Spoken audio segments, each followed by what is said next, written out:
여러분들 아시겠지만 여름 사역은 1년 중에 정말 큰 행사입니다. 아무 사고 없이 이렇게 은혜롭게 마쳤다는 것이 하나님의 은혜인 줄 믿습니다. 우리 다시 한번 은혜롭게 인도하신 하나님께 다 같이 영광의 박수 올리시겠습니다. 잠깐 기도하고 말씀 전하겠습니다. 할렐루야. 좋으신 주님 감사합니다. 부족한 종을 이 단위에 세우셔서 하나님 말씀 대언할 수 있도록 인도하여 주시니 감사합니다. 이 말씀이 하나님의 온전한 능력이 되게 하여 주시고 주님의 영광이 나타날 수 있는 복된 시간 될 수 있도록 인도하여 주셔서 우리의 마음에 새 힘으로 충만해질 수 있는 복된 시간 될 수 있도록 인도하여 주시고 우리가 예수님을 더 기억하고 찬양할 수 있는 복된 시간 될 수 있도록 은혜를 허락하여 주시옵소서. 이 모든 시간 주님께 올려드리며 우리를 죄와 사망에서 구속하신 예수님 이름으로 간절히 기도 올립니다. 아멘. 오늘 본문은 제자들의 질문에서부터 시작합니다. 즉 천국에서 큰 자는 누구입니까? 라는 질문인데요. 저는 왜 이런 질문을 제자들이 한 것일까? 라는 생각을 한번 해보았습니다. 몇 가지 이유가 있었을 것 같아요. 세상에서 큰 자, 이 땅에서 큰 자는 큰 자가 되는 조건들은 너무나 분명합니다. 그렇죠? 돈을 많이 가지고 있거나 학식을 가지고 있거나 아니면 명예를 가지고 있거나 소위 이런 류의 사람들을 이 땅에서 큰 사람들, 큰 자라고 한다면 그렇다면 하늘나라, 천국에서는 어떤 사람들이 큰 사람들일까? 라는 땅과 하늘의 차이는 무엇일까? 라는 그런 호기심에서 예수님께 여쭤본 것 같기도 합니다. 하지만 이런 어떤 단순한 호기심도 물론 있었겠지만 여러분도 아시다시피 제자들에게는 어떤 욕심 같은 게 있었습니다. 이런 거 있잖아요. 예수님의 오른쪽에 있느니 왼쪽에 있느니 내가 오른팔이니 왼팔이니 그런 거 가지고 논쟁했던 사람들이 바로 제자들이었지 않습니까? 예수님이 십자가의 길을 걸어가고 있는데 그 자리에서 그것을 논의하고 있었던 사람들이었습니다. 그렇다면 그들은 단순히 어떤 호기심에서 천국에서의 큰 자에 대해서 여쭤본 것이 아니라 내가 천국에서 큰 자가 되고 싶어서 예수님께 여쭤본 것일 수도 있겠다라고 생각해 봅니다. 천국에서 큰 자는 어떤 사람, 누구일까요? 여러분들은 천국에서 어떤 사람이 큰 자라고 생각하십니까? 어떤 이들은 이 땅에서 좋은 일을 많이 하여서 천국의 보화를 많이 쌓아둔 사람이 천국에서 큰 사람일 것이다 라고 생각하실 수도 있을 것 같습니다. 그래서 이 땅에서 하나님의 뜻대로 잘 살아간 사람은 천국에서 대궐 같은 집에 살고, 이 땅에서 하나님의 뜻에 조금 부족하게 살아간 사람은 천국에서 15평 정도 되는 집에 살면서 대궐 같은 집에 사는 사람을 부러워하게 될 것이다. 그래도 나는 천국에 있으니까 이렇게 위안하겠지만 말입니다. 이렇게 천국에 대해서 생각한다면 우리는 한 번쯤 이런 기준에 대해서 생각해 봐야 될 것 같습니다. 그렇다면 이 땅과 천국이 다른 것은 무엇인가? 이 땅에서도 차별받고 있는데 천국에서도 차별을 받아야 하는 것일까? 그리고 그것이 과연 예수님의 은혜로 들어간 천국의 삶일까? 대궐도 예수님의 은혜, 15평도 예수님의 은혜라면 근데 그 은혜는 왜 차별이 있는 것일까? 여러분, 이런 류의 천국에 대한 오해의 원인은 바로 여기에 있습니다. 그것은 이 땅의 관점에서 하나님의 나라를 바라보려고 한다는 것에 있습니다. 그래서 천국도 그리고 천국에서의 삶도 이 땅의 관점으로 바라보려고 한다는 것이죠. 물론 이 땅에 있는 교회와 예배는 천국의 그림자이기도 하지만 우리가 잊지 말아야 할 것은 그보다 앞서서 이 땅에는 타락한 세대가 가득하다는 것입니다. 즉 하나님의 말씀과 질서가 왜곡된 세대 속에서 우리가 살아간다는 것이죠. 그래서 우리는 땅의 관점으로 천국을 바라볼 것이 아니라 하나님께서 비춰주신 하나님 말씀의 관점에서 천국을 바라봐야 할 줄 믿습니다. 예수님께서는 제자들의 이런 숨어있는 동기를 발견하셨던 것 같아요. 그래서 제자들의 천국에서 큰 자는 누구입니까? 라는 질문에 대해서 한 가지 개념을 추가로 설명해 주십니다. 바로 천국에 들어갈 수 있는 자에 대한 설명을 먼저 하신다는 거예요. 예수님께서는 처음부터 천국에서의 큰 자에 대해서 설명하지 않고 먼저 천국에 들어갈 수 있는 사람에 대해서 설명을 해주시는데 여러분 거기에 어떤 이유가 있다고 생각하십니까? 그것은 제자들의 그런 마음의 동기, 땅의 관점에서 하늘을 바라보려고 하는 그런 마음의 동기로는 천국에 들어갈 수 없다는 것을 말씀해 주시기 위해서 그 말씀을 먼저 이야기하신 거예요.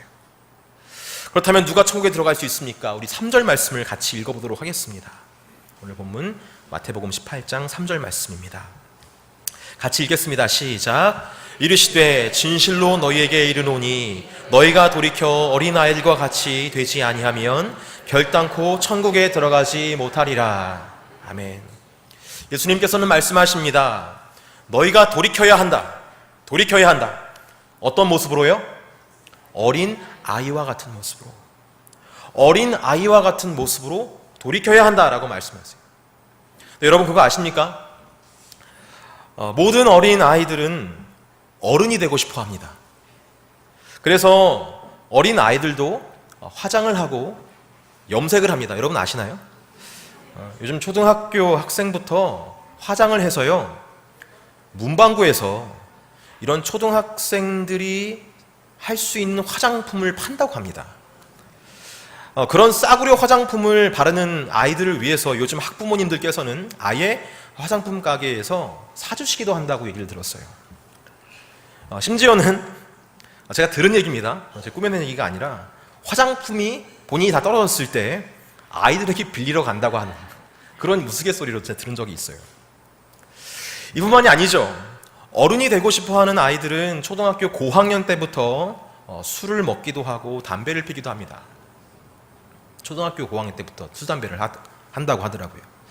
그리고 중고등학생이 됐을 때는 몰래 클럽에도 가고 TV, 여타, 드라마, 영화에서처럼 연애도 한번 해보기도 하고 또 연애 비용을 마련하기 위해서 아르바이트를 하기도 합니다. 어떤 분들은 이게 다 영적으로 타락했기 때문이다 이렇게 얘기할 수도 있지만 그 동기를 살펴보면 정말 단순합니다. 아이들은 빨리 어른이 되고 싶은 것입니다. 어른들은 내가 하지 못하는 것들을 하거든요. 우리 그런 말 있잖아요. 남의 떡이 커 보인다. 자기가 지금 누리고 있는 것보다 어른들이 지금 하고 있는 게 더 커 보이고 더 좋아 보이는 것입니다. 우리 어른들의 관점에 있을 때는, 우리가 봤을 때는 저 아이들이 참 부러운데 말입니다. 그렇죠?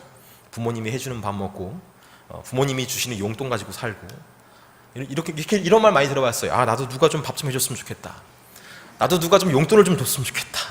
어른들은 이런 생각을 하면서 아이들을 부러워하고 있는데 아이들은 뭣도 모르고 어른이 되고 싶어 합니다. 다른 말로 말하면 아이들은 큰 자가 되고 싶어 하는 거예요. 그런데 나이가 들면서 점점 현실을 맞닥뜨리게 되면서 근데 그 아이들이 자라서 청년이 되겠죠. 청년 그들은 자신이 큰 자가 되기 위해서는 일단 먼저 많은 것들을 소유해야 한다는 것을 깨닫게 됩니다. 현실을 깨닫게 되는 것이죠. 그래서 어떤 청년은 물질을 추구하기도 하고 어떤 청년은 명예를 추구하기도 하며 어떤 청년은 권력을 추구하기 위해서 정치에 입문하는 친구들도 있습니다. 더 많은 물질, 더 많은 명예, 더 많은 권력을 지워야 다른 사람들보다 내가 큰 사람이 될 수 있다. 이렇게 큰 사람이 되면 남들보다 더 행복한 삶을 살 수 있다라는 생각을 하는 것이죠. 이렇게 우리는 어려서부터 지금까지 어떤 큰 사람이 되길 원합니다. 어릴 때는 막연히 어른이 되고 싶어 하지만 철이 들면 현실적으로 더 많은 것을 소유한 사람이 되고 싶어 하는 것이죠. 그렇게 우리는 일평생 더 큰 사람이 되고자 합니다. 근데 예수님께서 이런 상황에서 말씀하시는 거예요. 천국은 그런 큰 자가 들어가는 것이 아니다. 천국은 돌이켜 작은 자가 되어야 들어갈 수 있다라고 말씀하시는 거예요. 예수님은 큰 자가 되려고 하는 우리에게 일종의 제동을 거십니다. 그리고 어린아이처럼 되어야 한다라고 말씀하시는 거예요. 근데 여러분 이것을 오해하지 마십시오. 이것은 옛날로 돌아가라라는 말이 아닙니다. 여러분 만약에 여러분들이 타임머신을 타고 옛날로 돌아가면 어떤 일이 벌어질 것 같습니까? 어린아이가 되면 다시 그때 그 시절에서 어른이 되고 싶어 할 거예요. 기본적인 인생의 방향에 변함은 없을 것입니다. 그래서 예수님께서 하시는 말씀하시는 그 어린아이와 같이 되라는 그 삶은 단순히 어린아이가 되라라고 말씀하시는 것이 아니라 큰 자가 되려고 하는 삶에서 돌이켜서 이제는 작은 자가 되려고 하는 삶을 살아라 라는 삶의 가치관의 전환과 삶의 방향의 전환을 우리에게 명령하시고 있는 것입니다. 이제까지 무엇인가를 얻으려고 하는 삶을 살았다면, 그래서 더 큰 자가 되려고 하는 삶을 살았다면, 이제는 작은 자가 되기 위해서 버리는 삶을 살아라, 가벼운 삶을 살아라, 심플한 삶을 살아라, 단순한 삶을 살아라 라고 우리에게 말씀하시는 거예요. 제 개인적인 얘기를 좀 하겠습니다. 저희 아버님은 2004년도에 돌아가셨습니다. 아버님이 마지막으로 남긴 유언이 있어요. 성훈아, 너무 힘들게 살지 말아라. 어렵게 뭔가를 이루려고 하지 말아라. 행복하게 살아라. 그러려면 건강해야겠지? 건강하게 오래도록 행복하게 살아라. 아빠가 살아보니까 그렇다. 저희 아버님은 굉장히 치열한 삶을 사셨던 분입니다. 할아버님을 일찍 여의고 나서 대학도 들어가지 않고 바로 취업 전선에 뛰어드셨어요. 그래서 어린 나이에 세무공무원이 되셨습니다. 아버님 당시에 그 세무공무원은 힘이 좀 막강했던 것 같습니다. 아버님 표현으로는 뭐 한강에서 포대자루로 막 돈을 세셨다고 말씀하시는데, 얼마 지나지 않아서 집안을 이렇게 세우셨어요. 충남 아산이 고향이셨는데 가족 모두를 서울로 데리고 와서 남겨진 어머니와 형제들을 부양하셨습니다. 저희 아버님은 장남이셨어요. 그래서 밑에 4명의 동생들이 있었는데 그 동생들 다 대학에 보내시고 결혼까지 다 시키셨습니다. 그 중에 동생 한 명은 저희 삼촌이죠. 지금 의정부에서 목회를 하시는데, 삼촌 목회하시는 데 있어서 개척교회도 세울 수 있도록 아버님께서 다 뒷바라지 주셨어요. 여러분, 그것을 위해서 우리 아버님께서 그 일을 이루기 위해서 얼마나 힘들었을까 저는 한번 생각해 봅니다. 그리고 나서 늦게나마 하나님께 부름을 받으셨어요. 그래서 감리교 신학대학교 대학원에 들어가십니다. 저희 아버님이 늦지막하게 40세 넘어서 45세 넘으셔서 감리교 신학대학원에 들어가시고, 우리 이재영 전사님처럼 수련목도 하시고, 목사 안수 받으시고 나서 목사 안수 받자마자 1년 뒤에 돌아가셨어요. 우리 아버지는, 여러분 한번 질문해 드릴게요. 목사일까요? 아니면 목사가 아닐까요? 1년 뒤에 돌아가셨습니다. 어떤 분이 그러시더라고요. 축도 한 번 못 해본 목사다. 우리 아버님한테 그런 얘기를 했었어요. 저는 아직도 그 기억이 나요. 장례식 때. 아버지가 한 것은 참 많은데 본인의 빛을 보지는 못했어요. 그리고 후회가 되셨던 것 같습니다. 그래서 저에게 말씀하셨습니다. 성훈아, 너무 힘들게 살지 말아라. 네가 행복한 게 중요한 거다. 건강하게 살아서 오랫동안 행복해라. 그래서 이것이 저희 아버님의 마지막 유언이었던 것 같습니다. 우리 아버지가 죽음 앞에서 발견한 것은 무엇일까요? 감히 제가 예상해 보지만 일종의 허무함이었을 거다라고 생각합니다.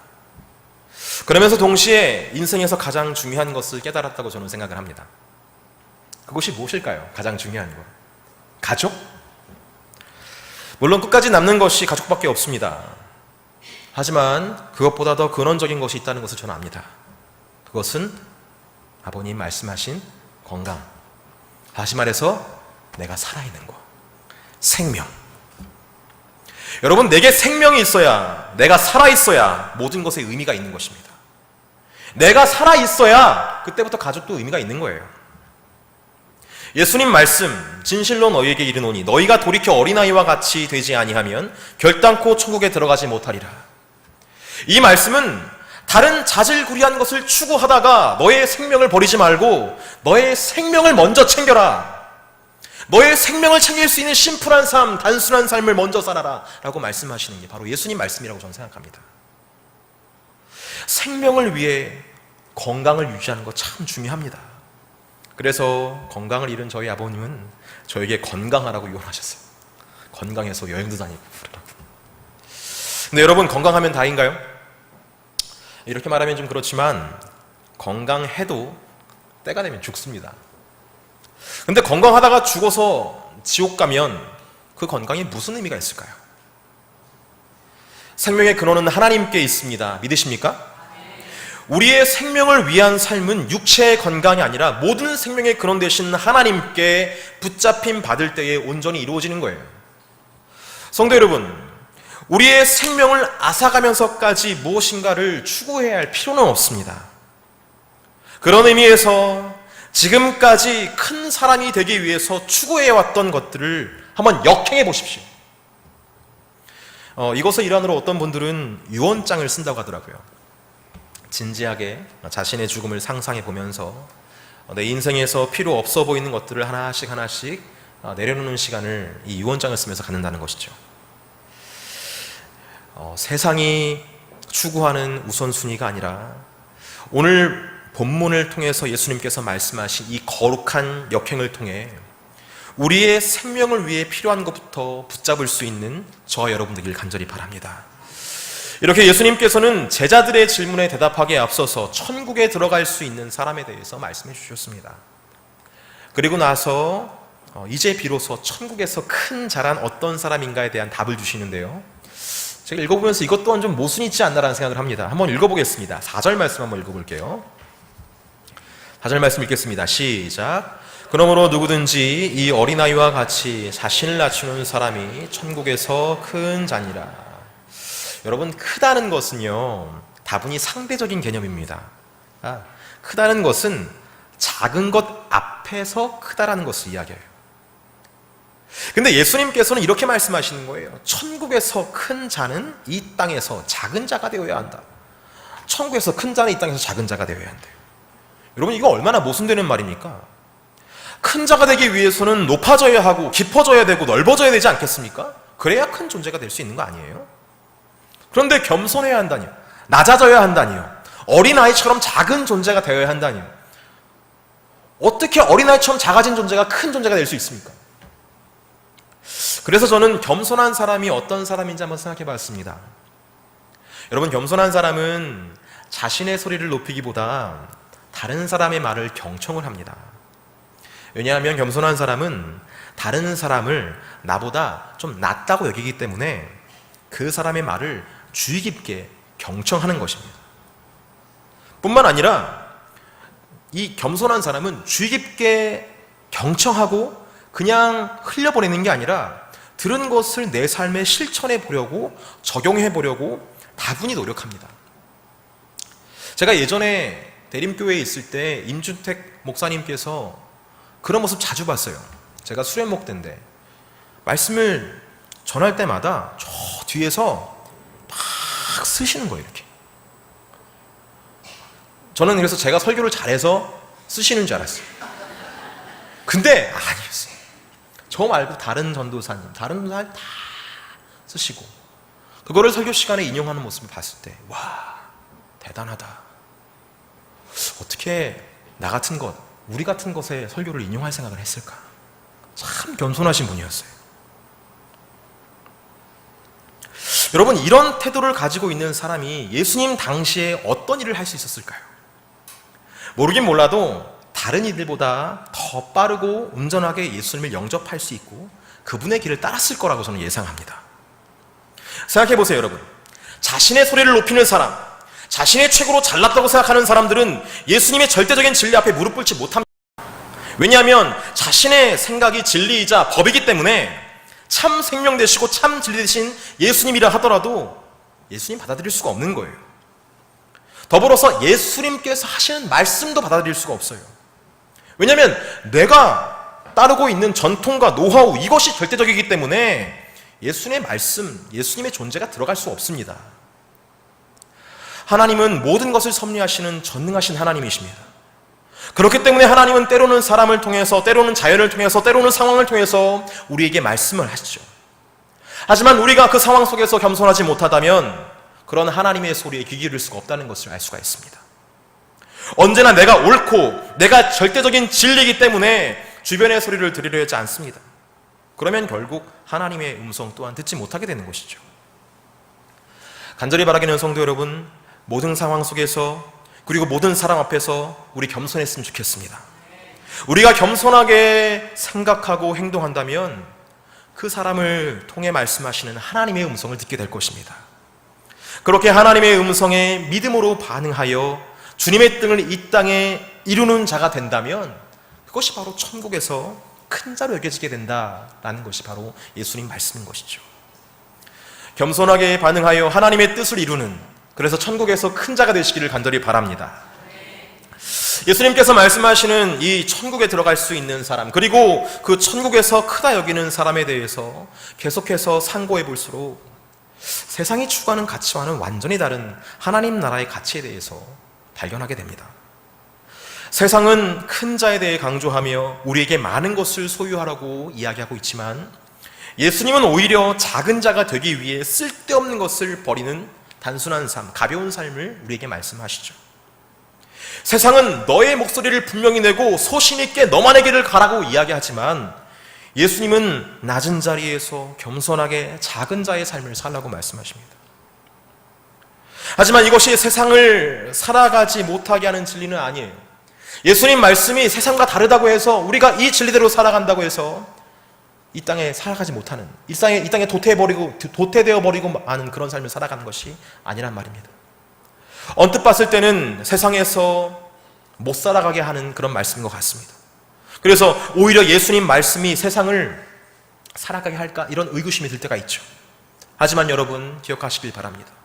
예수님의 이 말씀, 거룩한 역행의 말씀, 겸손의 말씀이 바로 이 지옥 같은 현실을 이기게 하는데 놀라운 능력이 될 줄 믿습니다. 여러분, 세상을 바꾸는 것은 무엇을 소유한 사람들이 아닙니다. 세상을 바꾸는 것은 하나님이고, 하나님은 하나님의 자녀들과 그 역사를 이루어 가시죠. 세상이 추구하는 것들은 결국에 개인의 번영을 이루기보다 개인과 개인의 경쟁과 투쟁으로 이어지게 됩니다. 그리고 그런 경쟁과 투쟁은 결국 전쟁으로 이어져 수많은 생명을 앗아가게 하는 그런 역사를 우리는 맞닥뜨리게 되죠. 세상은 너의 목소리를 내라고 하지만, 우리가 겸손히 상대방의 이야기를 듣고 반응하게 되면 나의 목소리를 내는 것이 아니라 우리의 목소리를 외칠 수 있게 됩니다. 나의 목소리는 세상 사람들에게 묻힐 수 있지만 우리의 목소리는 세상을 바꾸는 목소리가 될 거예요. 여러분, 세상이 말하는 가치관이 지금 당장에는 각 개인의 대안 같아 보이지만 절대 그렇지가 않습니다. 오히려 세상이 말하고 세상이 추구하는 가치관이 세상을 멸망하게 만들고 병들게 만듭니다. 이러한 진실과 거짓 앞에서 우리 그리스도인들은 세상의 가치관을 선택할 것인가, 아니면 예수님의 말씀을 살아내어 세상의 빛과 소금의 역할을 감당할 것인가 선택해야 합니다. 여러분도 아실 것입니다. 요즘 아이들은 어려서부터 각종 시험과 평가가 뒤따르고 있어요. 항상 그 아이들 이름 뒤에는 숫자가 따라다닙니다. 그리고 그 숫자를 통해서 자신의 가치가 결정되어 버리는 인생을 살아가고 있어요. 주위에 많은 사람들, 선생님, 친구, 부모님까지 그 아이를 숫자로 평가합니다. 너는 1등급, 너는 9등급.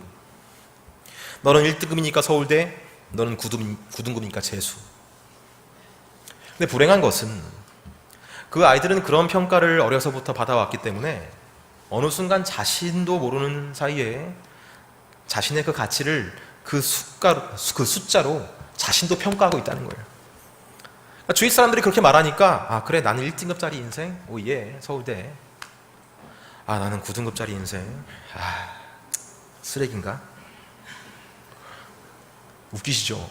근데 아이들은 묻지 못합니다. 이 말을 하면 조용해져요. 숫자는 숫자일 뿐인데 세상의 모든 사람들이 자기 뒤에 붙어있는 숫자로 판단하기에 만족할 만한 숫자를 받지 못하면 초조하게 되고, 아이들은 계속해서 그 숫자에 자신의 생명을 걸게 됩니다. 여러분, 이런 아이들에게 우리가 이야기할 것이 무엇입니까? 우리도 똑같이 세상의 기준으로 아이들을 판단하며 그 숫자를 올리라고 교회에서도 말해야 되겠습니까? 우리가 참다운 그리스도인이고 예수님의 제자라면 예수님께서 말씀하신 이 거룩한 역행을 아이들에게 이야기할 수 되지 않을까요? 큰 사람이 되기 위해서, 더 큰 점수를 얻기 위해서 혈안이 되어 있는 그 아이에게 구원을 줄 수 있는 것은 더 큰 점수가 아니라는 것을 이야기할 수 있어야 됩니다. 여러분, 더 큰 점수를 얻어오면 네가 원하는 것 해줄게, 네가 원하는 것 해줄게, 더 큰 점수만 얻어와, 이런 식의 양육은 이제 우리가 버려야 됩니다.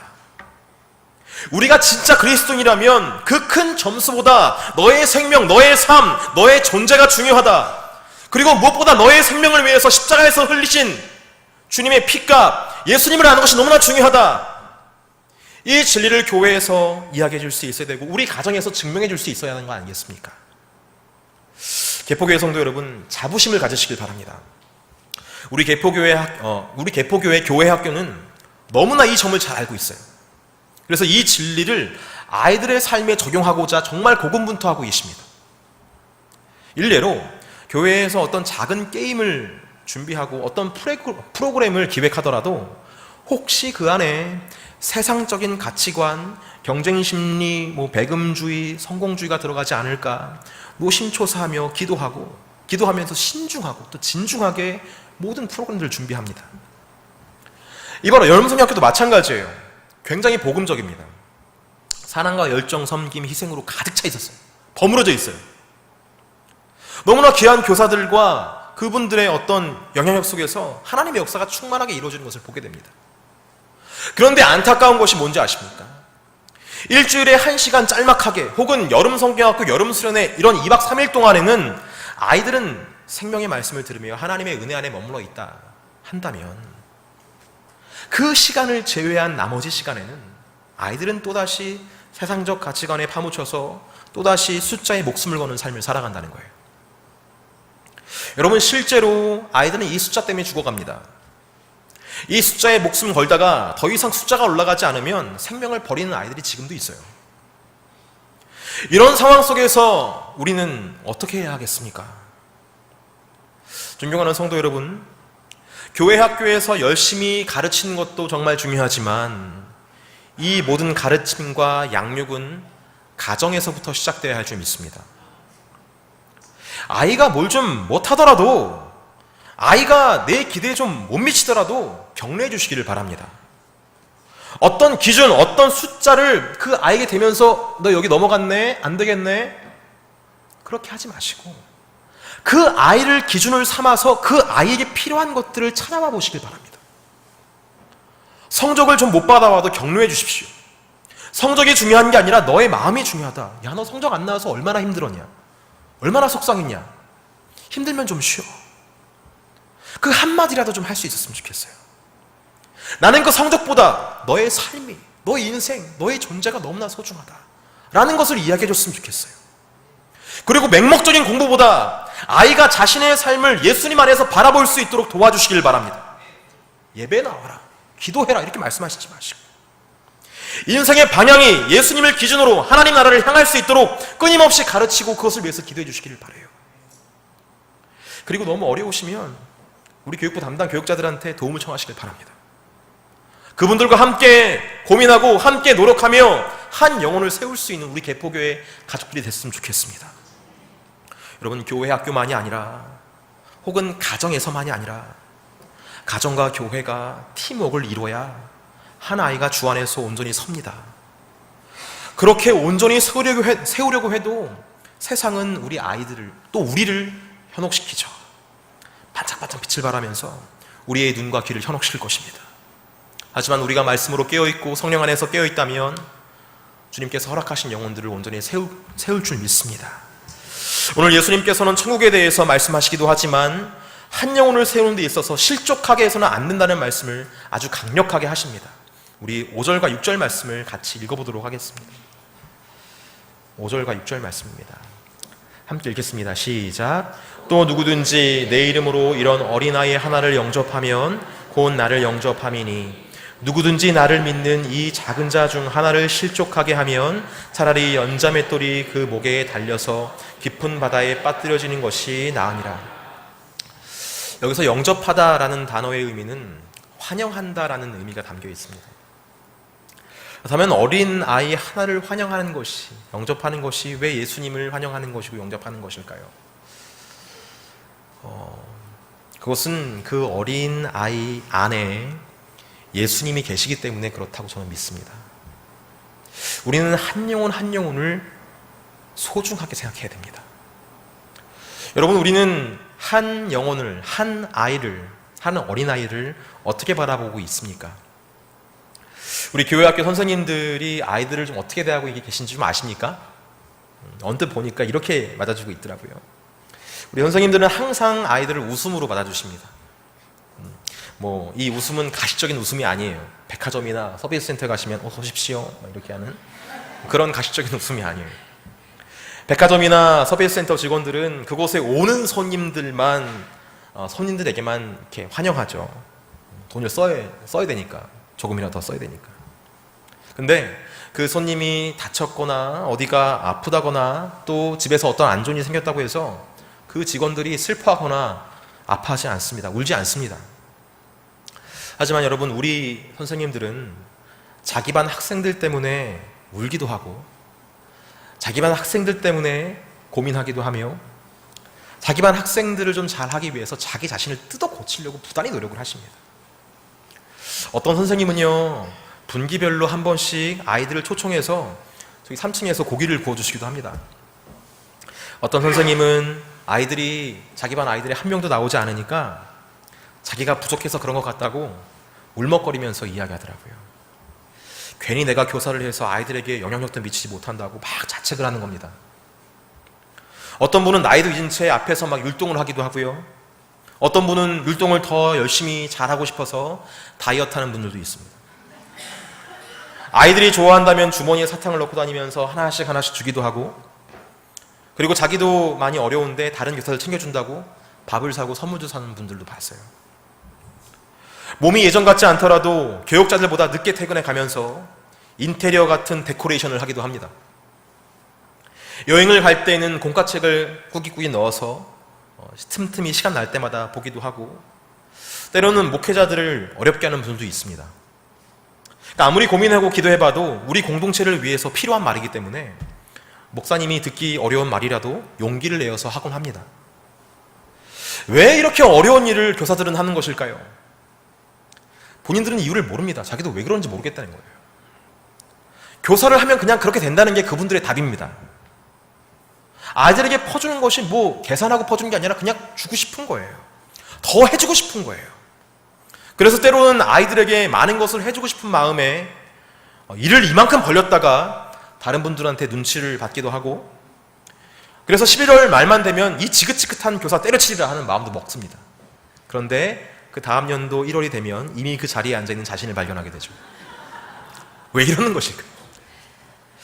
물론 누군가의 협박 같은 권면이 있었을 것이고, 교사 조직에 들어올 때는 내 맘대로 들어와도